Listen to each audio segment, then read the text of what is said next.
Jai Mahamaya ki jai, Harakandashvari Mata ki jai, Vashvashvari Mata ki jai, Bole Baba ki jai.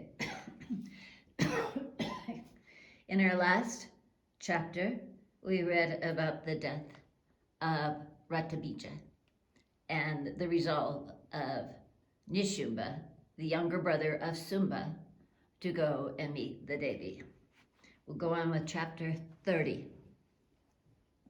Vedavyasa said, O king, thus making a firm resolve that there would be either victory or death, the great warrior Nishumbha went to fight with the Devi with great excitement and with all his forces.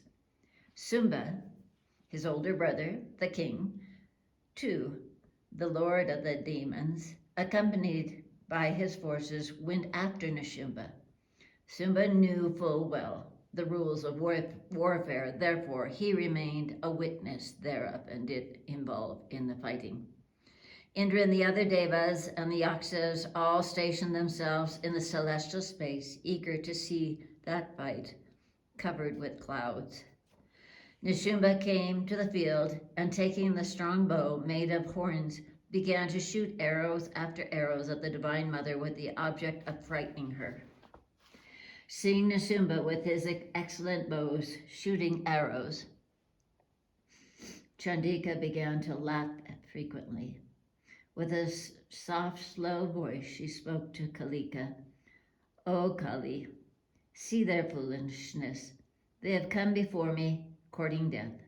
They are so much eluded by my Maya that they yet expect victory when they have already witnessed the death of Ratabija and many other fine demon warriors. Hope is so very strong that it never quits a man. How wonderful is this, that some of their armies are destroyed, some are powerless, some have fled. Seeing all this, yet they have come to fight, as it were, fastened by the cord of hope of victory. O Kali, today I will certainly slay Nishumbha and Sumba. Their death is nigh. Deluded by the Mahamaya, they have come to me. Therefore, in the face of all the devas, I will kill them today. Thus saying, and suddenly drawing her bow, Chandi covered Nishumbha in front all over with a multitude of arrows. Nishumbha too cut off those arrows into pieces by his sharp arrows. Thus the fight became more and more dreadful before them. All this time, the lion of Bhagavati came down upon the forces, quivering his mane like a powerful elephant going down into a lake. By his nails and teeth, he tore asunder the bodies of demons that fell before him and devoured them as if they were infatuated elephants. That lion thus crushing down the soldiers, Nishumbha came forward hurriedly, drawing his excellent bow. Hundreds of other generals of the demons came up there to kill the Devi, biting their lips and with their eyes reddened with anger. Coming to the battlefield, Sumba saw the Divine Mother was standing before him. Though she was looking very beautiful, fit for love sentiments, yet she was filled also with the sentiment of fiery wrath. At that time, the large-eyed Bhagavati, the most beautiful in all the three worlds, though naturally red, looked more red due to her wrath. When Sumba saw her lovely features, the desire to marry her and the hope of victory all vanished away from his mind, and he stood there with bow in his hand, firmly holding in his mind that he would die. Seeing the demon in that state, the Devi smiled and began to say, so that all the demons could hear her, "O wretched fools, if you all want to live, quit all your weapons here and go to the Patala or to the middle of the ocean, or be slain in the battle by my arrows and go to heaven and enjoy there without any fear all the enjoyments and sports there." Weakness and heroism both cannot be expected at one. and the same time, and in the same individual. Therefore, I'm ordering you to dispel your fears. Now go everywhere you find your ease and happiness. Hearing these words of the Devi, the haughty Nishumbha ran forward, holding in his hand the sharpened axe and shield adorned with 8 embossed ornaments, and firstly struck with sword violently on the proud lion. Then, whirling with great force that sword, hurled it upon the Divine Mother. The Devi then thwarted off the blow of the sword by her club and struck at his arm by the Purusha. The warrior Nishumbha, thus struck at his arm, patiently bore that hurt and struck at Chandika by his axe. The Devi then made such a terrible noise of bells that all the demons were struck with terror. Then she, desiring to kill Nishumbha, began to drink nectar frequently. O king, thus the terrible fight went on between the Devas and the demons, both trying to defeat the other party.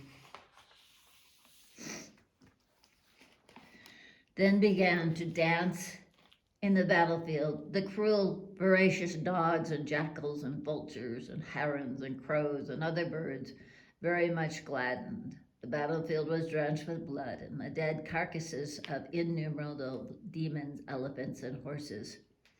Nishumbha then, seeing the demons dead on the field, became very angry and ran forward this terrible club before the Devi. That proud demon struck first at the head of the lion with that club and laughed again and again and struck the Devi with that same club. The Devi too got very angry, seeing Nishumbha before her and striking at her. She then spoke thus: "O you stupid, wait till I sever your head from your body by this axe. Soon you will be sent unto death with your head severed off your body." Thus saying, the Chandika Devi instantly cut off the head of Nishumbha by her axe with great caution. The head thus severed from the body by the blow of the Devi, the headless demon began to roam there with great force with a club in his hand. The Devas then got very much frightened.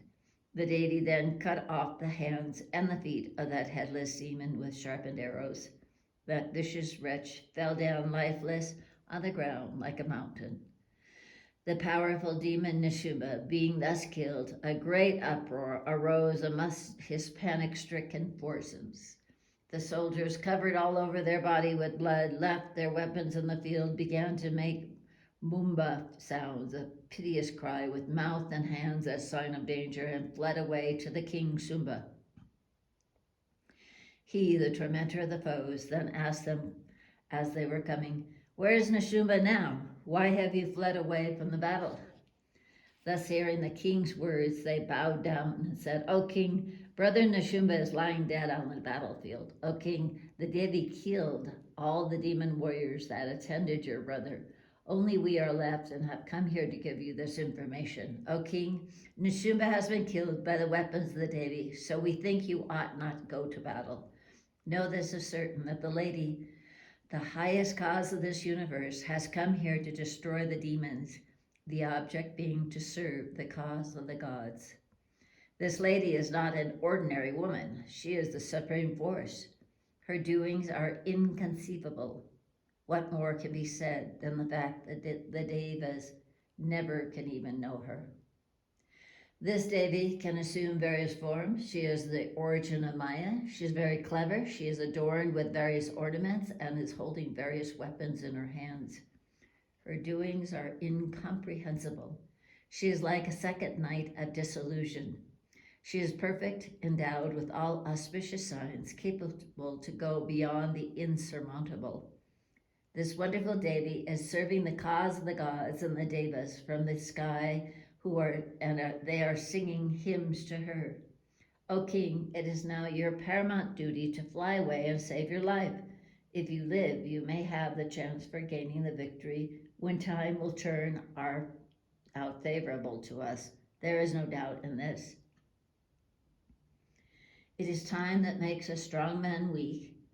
And it is that very time that makes that weak man strong again and stimulates him for victory. Time makes a generous donor a beggar, and it is time that makes the same beggar again a generous donor. Brahma, Vishnu, Mahesh, Indra, and other devas are all under the sway of this time, so time is sovereign of all. Therefore, O king, wait for this time. Now time is favorable to the gods and inimical to you. Therefore, time is destroying now the demons. But the course of time is not the same throughout, O king. The actions of time are various, no doubt. Time creates men, and time destroys them. The time of creation is different from the time of destruction. This is evident to you before your eyes. See, when time was favorable to you, you subjected Indra and all the other devas and made them pay taxes to you, and now time is unfavorable to you. So an ordinary weak woman is killing the powerful demons. Time, therefore, is doing favorable things and also unfavorable things. The host of devas, or the woman Kali, is not the cause thereof. O king, the present time is not favorable to you and the demons. Knowing this, do as you like. See, Indra, Vishnu, Varuna, Yama, and the other prominent devas all fled before in battle, quitting their weapons. So, knowing this world as subject to the control of time, you can now fly away and go quickly to Patala. For if you live, you will get in future all the pleasures, and if you be killed, your enemies will all be glad and roam everywhere fearlessly, singing propitious songs. Here ends the 30th chapter of the 5th book on the killing of Nishumbha in the Srimad Devi Bhagavatam, the Mahapurana of 18,000 verses by Maharishi Veda Vyasa. Jai Mahamaya ki jai, Haryakandeshvari Mata ki jai, Bole Baba ki jai.